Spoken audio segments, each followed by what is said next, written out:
छिंदवाड़ा में एक के बाद एक बच्चों की मौत हो रही है। अब ड्रग डिपार्टमेंट भी जागा है और अब भोपाल सहित पूरे प्रदेश में कार्रवाई भी हो रही है। यहाँ पर आप देख रहे हैं तस्वीरों में, ये दवा बाजार है और जो दो नई दवाएं हैं उसको भी एक तरह से उस पर प्रतिबंध लगाया गया है। छापेमार कार्रवाई चल रही है। यहाँ पर जो ड्रग इंस्पेक्टर हैं वो हमारे साथ हैं, उनसे बातचीत करते हैं। सर, क्या नाम है आपका? मेरा नाम केएल अग्रवाल है। मैं ड्रग्स इंस्पेक्टर हूँ यहाँ अच्छा, पे। बताइए आपकी पूरी कार्रवाई आपकी क्या हो रही है? कितनी सिरप जब्त की है? कौन सी जब्त? जो अभी निर्देश निकले थे और कल जो एक दवाई अमानक को इस तरह की घोषित की गई है, तो उसी के अंदर हम जांच कर रहे हैं। और उस कंपनी की अगर दूसरे बैच की दवाई यहाँ पे मिली है तो एहतियात के तौर पे उसको भी हम लोगों ने अभी विक्रय करने से रोक दिया है और इसकी सैंपलिंग कर ली है। सैंपलिंग करके इसको लैब में भेजेंगे और इसका जाँच के हम आने तक इनको बोल दिया है कि इस दवाई का विक्रय ना करें।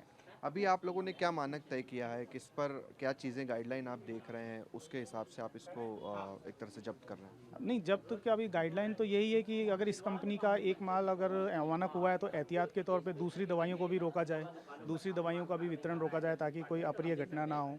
यही हमारा अभी इसके अंदर स्टैंडर्ड्स फिक्स किए ये हैं हम जो लोगों ने। रिलाइफ और रेफ्री फ्रेश टीआर है, इन सिरप की भी जांच में एक तरह से जहर रिलाइफ मिला का है। तो कोई अभी सैंपल हमको लोगों को दवाई यहाँ पे नहीं मिली है, मगर जो रेसीफ्रेस है उसका हमें यहाँ पे दवाई मिली है स्मार्ट वे वाली कंपनी की, तो उसी के सैंपल लिए हैं हम लोगों ने। कितनी दवाइयाँ जब्त की आपने? कितने सिरप यहाँ पर? यहाँ से हमने 2 प्रकार के सिरप के जब सैंपल लिए हैं। कोई दवाइयाँ भी जब्त की है आपने यहाँ से? नहीं, कुछ दवाई बॉटल्स यहाँ पर?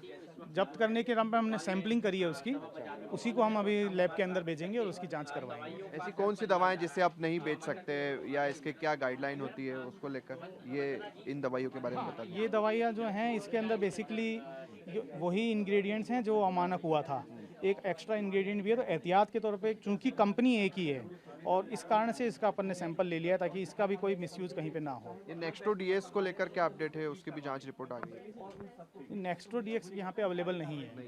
हाँ, नेक्स्ट्रो पूरे प्रदेश के बारे में भी बता दीजिए, एक ओवरऑल कितनी कार्रवाई हुई है, कहाँ कहाँ से प्रदेश जब्त में हुई जब है? से कल से वो अवमानक रिपोर्ट आई है तो समस्त जिलों के अंदर नियंत्रक महोदय के द्वारा निर्देश दिए गए थे कि जिस प्रकार से यहाँ भोपाल में कार्रवाई हो रही है उसी प्रकार से सब जगह पे अगर इस प्रकार की कोई दवाई मिलती है तो उस पर तुरंत कार्रवाई की जाए। अगर सेम बैच है तो उसको जब्त किया जाए और अगर कोई अन्य उस कंपनी का कोई अन्य उत्पाद है तो उसको भी रोका जाए, उसकी सैंपलिंग की जाए। जितनी ज़्यादा से ज़्यादा कार्रवाई त्वरित गति से हो सकती है उसको किया जाए। और सभी जिलों के अंदर कल 4 बजे से ही, शाम के 4 बजे से ही अभी तक आज भी कार्रवाई चल रही है और कल भी बहुत जगह सारे जिलों के अंदर कार्रवाई हुई है।